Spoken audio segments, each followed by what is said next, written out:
Alright, what's up guys? My name is Zack, and today I am driving a 2026 Land Rover Defender 110 OCTA. Up front is a 4.4 liter twin turbo V8, and down below is an 8-speed automatic transmission. Now I am super excited to be driving this Defender OCTA because it is just a silly automobile. Someone over at Land Rover thought it was a good idea to put a twin turbo V8 under the hood of their Defender. And so today we're going to be seeing if that was a good idea or just a little bit of lunacy. But if you'd like to submit your own vehicle and have it reviewed here on the channel, you can head on over to my website, zackpradel.com/submit.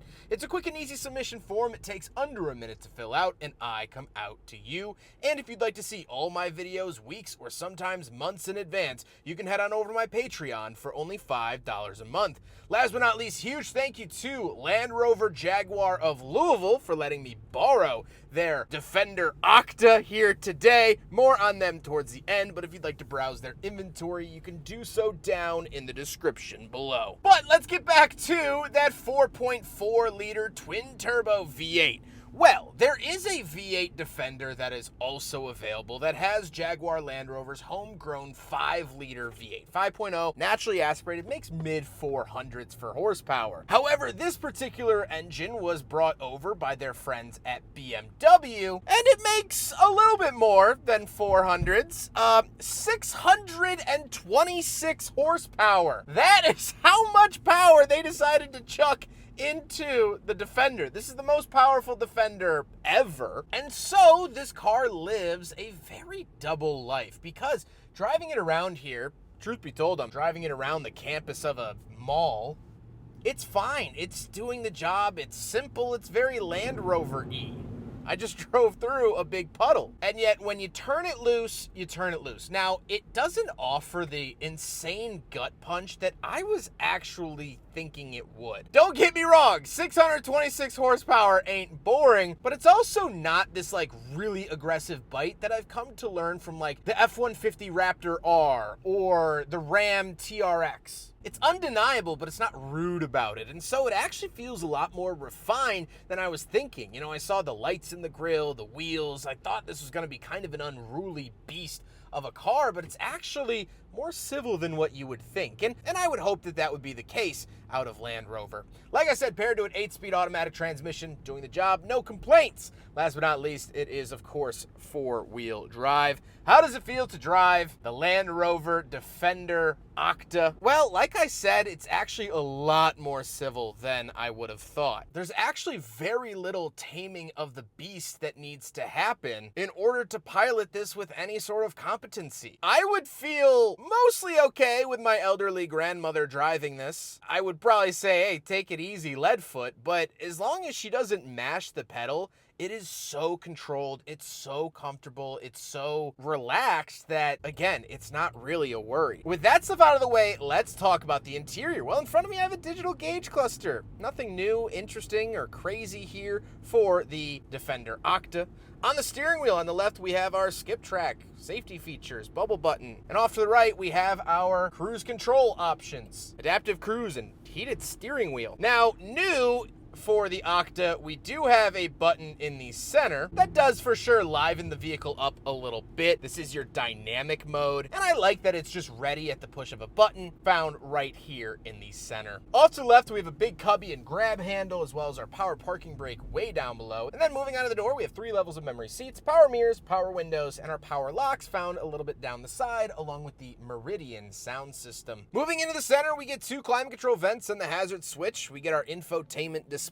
Again, we do have that dynamic mode, of which we can switch around the engine, the steering, gear shift, and suspension. So we can either put it all in comfort or all into dynamic, which is going to be that sporty, full bore, no holds barred kind of driving experience. There's also a button on the outside of the drive mode specifically for the exhaust. So if you're just sitting in traffic and you want to make sure everyone around you knows that you're driving the OCTA, you can hit this exhaust button really easily. This also does have like wireless Apple CarPlay, Android Auto, has a 360 camera, everything you'd want out of a modern Land Rover infotainment display. This has, and it does very well. Down below that, we have physical buttons for our climate controls. Really enjoy that. I like that they've kept physical climate controls.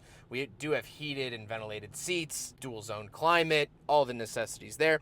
We do have a little cubby down below. You can open up to a bigger cubby that will also reveal a USB-C. And then we do have cup holders, so we'll do a big friggin' bottle test. And you can command 626 horsepower while carrying the big friggin' bottle. Then we do get a wireless charger and a center console that is a cool box, so you can keep your drinks nice and chilly while out on the trail in your OCTA. You can have a cool drink after you do so. The seats are comfortable, as one would expect. However, I'm not overly in love with them. This was my criticism of even the standard regular Land Rover Defender that I drove last year. I thought that the seats were a little bit hard, and I feel that here in the OCTA as well. But what makes up for it is that the standard Land Rover Defender does not have 626 horsepower. This does, so I'm caring a little bit less about the seats here today. However, speaking of seats, we do have another row of seating, so let's go do a back seat review. All right, let's get in the back of the Land Rover Defender OCTA. This is their like OCTA badge, which I love. But we do have grab handles. Very obvious carbon fiber on the back of the seats. Pretty special there. Little seat pocket, but let's close it up here. And there we go. The back seat is mostly normal Land Rover Defender. You still have the Safari windows. Absolutely love that. Giant moonroof as well. Down here, we get dual zone climate for the second row. Very nice to see that, as well as fan speed and where to send it. So tons of climate options for your passengers. You also get 2 USB-Cs, and moving into the center, we get 2 cup holders here on the center console. But again, knee room is absolutely fantastic. Headroom is great as well. So I fit in the back of the OCTA very well, which wasn't really a shock. You know, I drove one of these last year, so I'm happy to fit, but this is just like so fun to put 4 people in this thing and go rip about town or rip on any terrain you could humanly think of, because this is an all-terrain vehicle, and that's very clear. You just have a lot more horsepower than most all-terrain vehicles. So very nice. I do like the touches, especially, you know, the back of the seat and things like that. Very nice carbon fibre, but other than that, nothing crazy. We'll take a quick look at the trunk and cargo space. It's going to be the same as pretty much every other Defender, but then we'll get back to driving this because that's the fun thing to do. All right, coming around the back of the Land Rover Defender OCTA, and oh no! So this is all for the first owner. They get this awesome kit for Land Rover things. Very cool, but we do have hooks here. We have our raising and lowering for the vehicle to make things easier to get in and out. Fan speed back here, very interesting to see that. We also have a wall outlet down here. Again, because this vehicle only has 20 miles on it, has not been purchased yet, so the owner gets all of these goodies. That's why it's in here, but pretty good space around the back. I've always liked the Defender for that. Some cubbies on the door as well, and of course you do get a full-size spare because it's bolted right to the back, and it matches the rest of the wheels. I know most companies do that, but still a good touch, especially at this price point, and I love this little gold tow hook.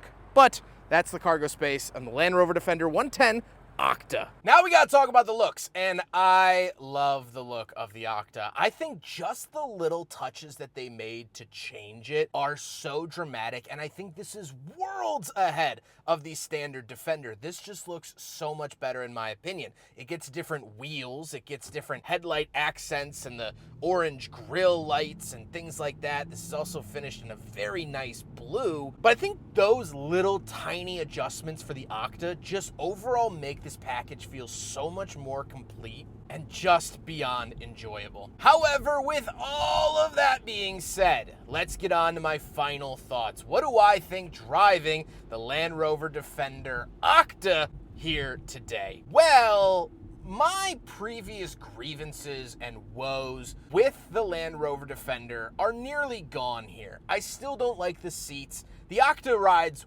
way better than the standard Defender, so that ride quality is definitely better. But honestly, I just was like whelmed by the Land Rover Defender when I drove it last year. It was fine. I didn't hate it. I didn't love it. I kind of didn't really think much about it. This is now something special. This is that next step that makes this vehicle so cool. And Land Rover has no real reason to build this. No one's specifically asking for this. The government isn't mandating it. It's not like if they sell 5 of these and they can sell 10 of their next product. There's not a huge incentive to do this, and that's what makes this car great. No one is forcing Land Rover to shove a BMW almost 4.5-liter twin-turbo V8 under the hood. They don't have to do that, and yet they did, and yet they are, and yet they're selling it. I think these will become popular in the next 10, 15, 20 years for people to collect, for people to have in their collection, or maybe a daily driver for someone who owns a collection. Because I do think this is a moment in time for Land Rover. I think this is something that is going to go into their history books. Much like on the other side of the table at Jaguar. The SVRs from Jaguar are going up in price. People are starting to notice how freaking cool